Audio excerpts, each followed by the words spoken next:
ఇక్కడ రోడ్స్ అనేది చాలా ఫాస్ట్గా కన్స్ట్రక్షన్ అయిపోయింది. లాస్ట్ టైం ఈ రైట్ లైన్ కన్స్ట్రక్షన్ అయింది, ఈసారి లెఫ్ట్ లైన్ ఉందన్నమాట. సో అందుకే లెఫ్ట్ లైన్ కంప్లీట్గా క్లోజ్ చేస్తున్నారు. సో ఆ కన్స్ట్రక్షన్ స్టార్ట్ అయ్యే ముందే మేబీ ఒక 2 kilometers ముందే వాళ్ళ నోటీస్ పెడతారనమాట, ఆరో మార్క్. సో ఆ లైన్ కంప్లీట్గా క్లోజ్ అని చెప్పేసి. సో కంప్లీట్ ఇలా లైన్ అంతా బ్లాక్ అయిపోద్ది. సో దాదాపు ఒక 2-3 ఆరో మార్క్స్ అలా పెడతారు ఈ లైన్లో ఎంటర్ అవ్వకూడదని చెప్పేసి. సో చాలా ఫాస్ట్ కన్స్ట్రక్షన్ అయిపోయింది ఫ్రెండ్స్, ఎందుకంటే 1 weekలోనే మొత్తం రైట్ లైన్ అంతా అయిపోయింది. ఇప్పుడు ఇంకో 2-3 daysలో ఈ లెఫ్ట్ లైన్ కూడా అయిపోతుంది. సో చూసా కదా ఎంత మిషనరీ ఎలా ఉందో, construction machinery.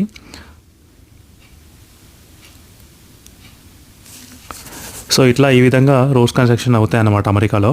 So complete block చేసి అలాగే ఫ్రంట్ అండ్ బ్యాక్ మొత్తం బ్లాక్ చేస్తారు రోడ్ అంతా కూడా, ఆ లైన్. సో ఈ విధంగా ఆరో మార్క్స్ అన్ని మెన్షన్ చేసి. సో రోడ్ అంతా కూడా మళ్ళీ రీమోడలింగ్ చేస్తున్నాను అనుకుంటా, కొత్తగా అప్డేట్గా.